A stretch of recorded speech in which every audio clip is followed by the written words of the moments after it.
আজকে আমি বানাবো শাক, আলু, কুমড়ো, চিংড়ি মাছ দিয়ে একটা সহজ রেসিপি।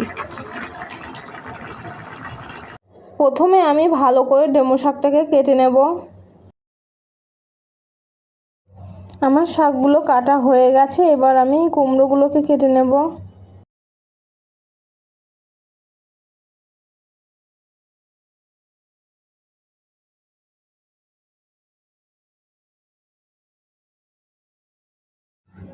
আমার কুমড়োটাকেও কেটে নেওয়া হয়ে গেছে, এবার আমি আলুটাকে কেটে নেব।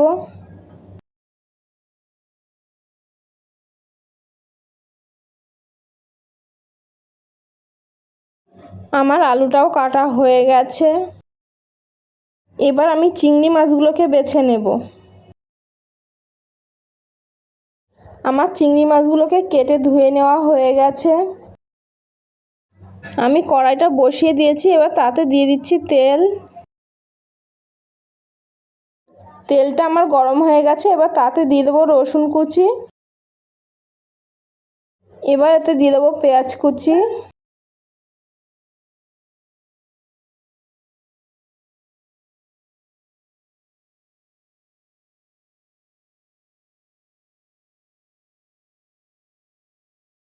আমার পেঁয়াজটা লাল লাল করে ভাজা হয়ে গেছে, এবার আমি এতে দিয়ে দেবো কাঁচা লঙ্কা চেরা। চিংড়ি মাছগুলো দিয়ে ভালো করে ভেজে নেব। এবার এতে দিয়ে দেবো হলুদ গুঁড়ো,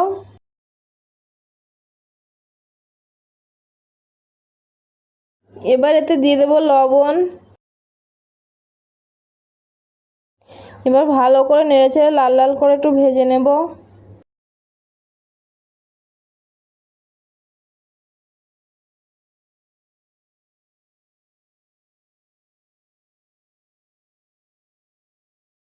আমার লাল লাল করে ভেজে নেওয়া হয়ে গেছে, এবার এতে কেটে রাখা সবজিগুলো দিয়ে দেব।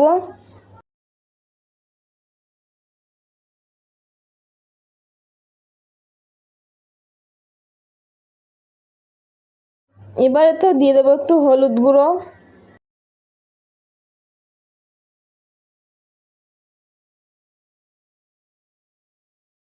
অল্প পরিমাণে লবণ।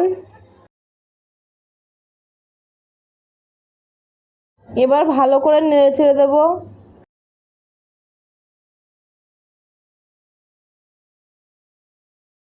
এবার কিছুক্ষণের জন্য ঢেকে দেব। এবার ঢাকনাটা তুলে একটু ভালো করে নেড়েচেড়ে কষিয়ে নেব।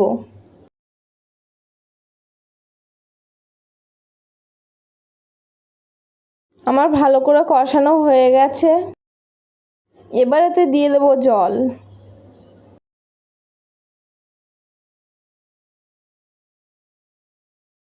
আমার জল দেওয়া হয়ে গেছে, আবার কিছুক্ষণের জন্য ঢেকে দেব। এবার ঢাকনাটা তুলে নেব।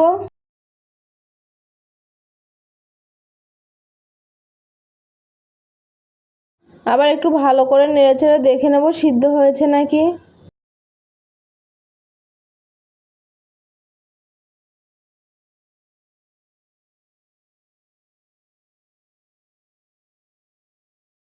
আমার তরকারিটা প্রায় হয়ে গেছে।